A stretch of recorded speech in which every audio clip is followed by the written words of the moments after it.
Hello दोस्तों, आज के इस वीडियो में हम पॉलिटिकल साइंस ऑनर्स 6 सेमेस्टर के subject public policy in India के एक इम्पॉर्टेंट क्वेश्चन पेपर को देखेंगे।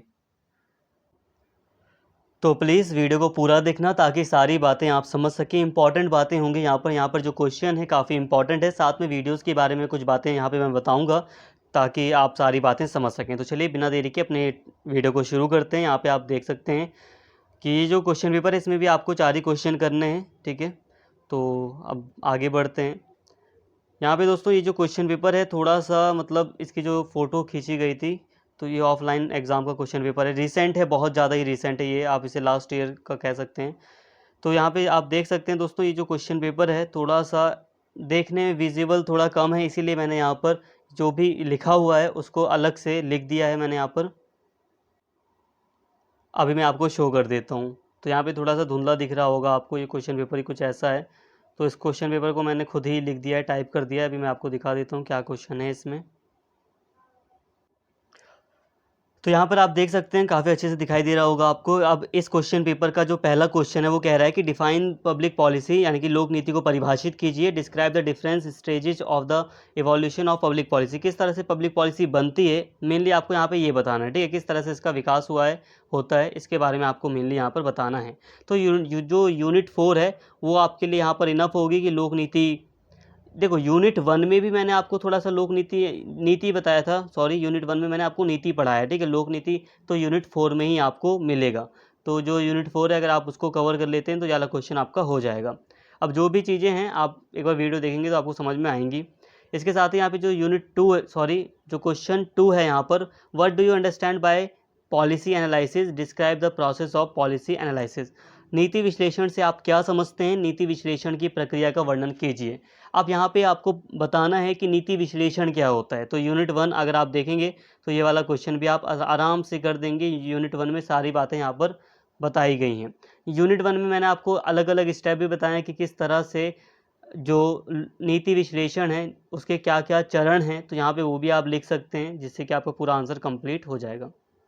इसके अलावा दोस्तों ये जो थर्ड क्वेश्चन है, इसमें लिखा है राज्य के सिद्धांतों के संबंध में मार्क्सवादी अवधारणा का विश्लेषण कीजिए। तो थोड़ा ये अलग क्वेश्चन है जो कि आपकी यूनिट 2 से मान सकते हैं, लेकिन यूनिट 2 में भी मैंने यहाँ पर मार्क्सवादी नहीं देखा था। तो यूनिट 2 से आप मान सकते हैं, जिसमें राज्य के सिद्धांतों को थोड़ा सा हमें पढ़ना था, लेकिन उतना मटेरियल इस क्वेश्चन के ऊपर नहीं है। तो अगर ऐसा कोई क्वेश्चन आता है तो इसको आप स्किप ही करेंगे, ठीक है। इसके साथ यहाँ पे क्वेश्चन है फोर्थ क्वेश्चन। अभी मैं इसको एक्सप्लेन करूँगा, उससे पहले मैं आगे बता देता हूँ आपको। यहाँ पे जो पांचवा क्वेश्चन इसको देख सकते हैं आप, लोक नीति के अध्ययन में बहुलवादी सिद्धांत की विवेचना कीजिए। तो बहुलवादी सिद्धांत मैंने आपको पढ़ाया, लेकिन मैं फिर भी हकीकत बोलूँ तो उतना नहीं पढ़ाया कि आप इसमें पूरी सारी बातें लिख पाएंगे। तो यहाँ पे आप पहले लोक नीति को अच्छे से एक्सप्लेन करेंगे, उसके बाद बहुलवादी सिद्धांत को आप थोड़ा बताएंगे। इसके साथ ही जो छठा क्वेश्चन है आपका वो देख सकते हैं। छठा क्वेश्चन भी कुछ ऐसा है कि राज्य के सिद्धांत से संबंधित है। इसमें राज्य उदारवादी सिद्धांत के संदर्भ में जो नीति विश्लेषण है उसके बारे में लिखना है। तो जो राज्य के सिद्धांत है उससे क्वेश्चन ज़्यादा आए हैं, लेकिन फिर भी वो क्वेश्चन डिफ़िकल्ट हैं। तो मैं यही कहूँगा कि राज्य के सिद्धांत से संबंधित क्वेश्चन को हम स्किप करें तो ज़्यादा बेटर रहेगा। इसके साथ ही जो सातवां क्वेश्चन है, सामाजिक आंदोलनों से आप क्या समझते हैं, नीति निर्णय लेने में सामाजिक आंदोलनों की भूमिका पर चर्चा करें। तो जो यूनिट आपकी थर्ड है उससे ये क्वेश्चन आया है, जिसमें आपको हित समूहों के और सोशल मूवमेंट के बारे में मैंने आपको पढ़ाया था। आप वीडियो देख लेंगे, आपको सारी चीज़ें समझ में आ जाएंगी। तो बिल्कुल एग्जैक्ट क्वेश्चन है, यूनिट 3 से आप देखेंगे तो आप कर देंगे इसे। अगर हम क्वेश्चन 8 की बात करें तो इसमें 4 ऑप्शन दिए गए हैं, जिसमें से आपको 2 पर शॉर्ट नोट लिखना है। जैसे कि यहाँ पर 4 ऑप्शन है। नीति चक्र क्या होता है, नीति चक्र का मतलब है नीति किस तरह से बनती है, ठीक है। शुरू में नीति के मतलब एक सर्कल चलता है नीति बनने का, तो उसके बारे में आपको यहाँ पर लिखना है। इसके साथ ही हित समूह और सार्वजनिक नीति, मतलब हित समूह का प्रभाव क्या पड़ता है सार्वजनिक नीति पर, किस तरह से हित समूह इंटरेस्ट ग्रुप सार्वजनिक नीति को प्रभावित करते हैं, इसे आपको बताना है। यूनिट 3 में आपको ये मिल जाएगा। इंक्रीमेंटल अप्रोच क्या है, जो मॉडल है, जैसे कि लोक नीति के अलग अलग मॉडल हैं, यूनिट 4 में आपने पढ़ा होगा। तो इंक्रीमेंटल मॉडल भी आपको थोड़ा सा मैंने उसमें पढ़ाया था। तो यहाँ पे आप लिख सकते हैं, पहले लोक नीति को एक्सप्लेन कर देना, फिर इंक्रीमेंटल अप्रोच को आप बता देना। विमुद्रीकरण क्या होता है, डीमोनेटाइजेशन क्या होता है, ये आपको लिखना है। वैसे ये थोड़ा आउट ऑफ है, हो सकता है जब आप एग्ज़ाम देना थोड़ा सा, तो हो सकता है यहाँ पे कुछ ऐसे टॉपिक आएँ जो आपके सिलेबस से बिल्कुल मैच करते हों। तो ध्यान दीजिए, 8वां क्वेश्चन कभी भी मत छोड़ना। 8वां क्वेश्चन अगर आप देखोगे तो आपको काफ़ी ईज़ी लगेगा, क्योंकि इसमें आपको 2 ऑप्शन ऐसे मिल ही जाएँगे जो आपके लिए काफ़ी ज़्यादा आसान होंगे।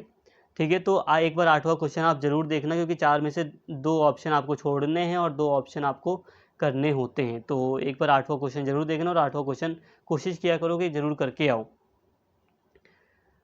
अगर यहाँ पे दोस्तों बात करें कि आप कैसे अपना पेपर दे सकते हो, अभी मेरे को एक क्वेश्चन 4th क्वेश्चन पढ़ाना है, ये अभी मैं पढ़ाऊँगा, समझाऊँगा आपको। लेकिन यहाँ पे देखिए, अगर हमें 4 क्वेश्चन करने हैं और अगर ऐसा इसी से मिलता-जुलता अगर क्वेश्चन आए, तो मैं पहले ये वाला क्वेश्चन आराम से कर सकता हूँ, ये वाला क्वेश्चन आराम से कर सकता हूँ, बहुत ईज़ी है। 2 क्वेश्चन हो गए, अब आपको 2 क्वेश्चन और ढूँढने हैं। तो 2 क्वेश्चन में से आप देखिए, जो 7वां क्वेश्चन है बिल्कुल ईज़ी है, बहुत ज़्यादा ईज़ी है, तो 3 क्वेश्चन आपके हो गए और 8वां क्वेश्चन ईज़ी है, तो 4 क्वेश्चन आपके ऑटोमेटिकली हो जाएँगे अगर आपने पढ़ लिया है, जितना मैंने आपको वीडियोज़ में पढ़ाया है तो। इस क्वेश्चन पेपर की बात करूँ तो यहाँ पे राज्य के सिद्धांत से संबंधित एक यहाँ पे क्वेश्चन कुछ ज़्यादा आए हैं, लेकिन एक्चुअल में उतने क्वेश्चन मुश्किल है आए। तो फिर भी जहाँ तक उम्मीद है 4 से 5-6 क्वेश्चन ऐसे रहेंगे जो आपको आते होंगे। तो लगभग 5 या 6 क्वेश्चन ऐसे आएँगे ही जो आप आराम से कर सकते हो। जितना मैंने आपको वीडियोज़ में पढ़ाया सिर्फ उतनी ही वीडियो के तहत। तो अगर आप उतनी वीडियो में भी पढ़ लोगे तो 5-6 क्वेश्चन आप आराम से कर सकते हो, जिसमें से आपको 4 ही क्वेश्चन करने हैं, ठीक है? ज़्यादा 1-2 क्वेश्चन ही बाहर मतलब थोड़ा अजीब आता है, बट आप काफ़ी लिख सकते हो। अब आते हैं क्वेश्चन नंबर 4 पर। अब इसमें क्या लिखा है, यहाँ पे बात को समझिए।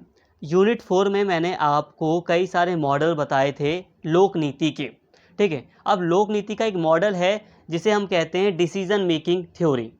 हर्बर्ट साइमन के बारे में आपने थोड़ा-सा पढ़ा होगा, जब मैंने आपको यूनिट 4 पढ़ाई है। अगर आपने उसमें मॉडल्स पढ़ा है तो आपने थोड़ा बहुत हर्बर्ट साइमन को पढ़ा होगा उसमें, नहीं भी पढ़ा तब भी हर्बर्ट साइमन आपके सिलेबस में है। हर्बर्ट साइमन के बारे में आपको पढ़ना है, ये आपके सिलेबस में है। तो यहाँ पर देखिए, क्वेश्चन है, साइमन डिसीजन मेकिंग थ्योरी एक ढांचा है जो दुनिया के बारे में अधिक यथार्थवादी दृष्टिकोण प्रदान करता है।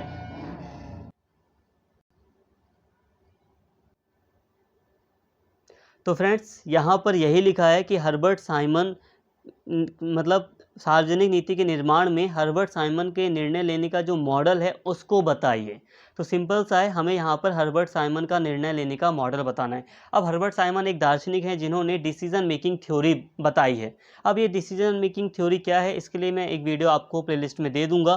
पूरी तरह हर्बर्ट साइमन के ऊपर है, पूरी वीडियो देख लोगे तो हर्बर्ट साइमन के ऊपर ये वाला पूरा क्वेश्चन आप कर सकते हो। तो उम्मीद करता हूँ सारी बातें यहाँ तक आपको समझ में आ गई। वो वाली वीडियो देख लोगे जिसके बारे में मैं बात कर रहा हूँ, तो क्वेश्चन 4 आपका आसानी से हो जाएगा, अगर हर्बर्ट साइमन से संबंधित कोई क्वेश्चन आपके एग्जाम में आता है तो। हालांकि कोई बहुत ज़्यादा प्रेशर नहीं कि आप ये वाला क्वेश्चन करें ही, लेकिन फिर भी अगर आप एक सेफ जोन में रहना चाहते हैं तो ये वाला क्वेश्चन के लिए वो जो वीडियो प्रोवाइड कराऊंगा आप देख लेना, सही से आपका हो जाएगा। तो यहाँ तक उम्मीद करता हूँ सारी बातें आपको समझ में आई हैं। बाकी जब एग्ज़ाम देने जब आप जाएंगे तो उससे पहले जो भी इन्फॉर्मेशन मुझे इंपॉर्टेंट लगेगी मैं आपको प्रोवाइड करा दूंगा।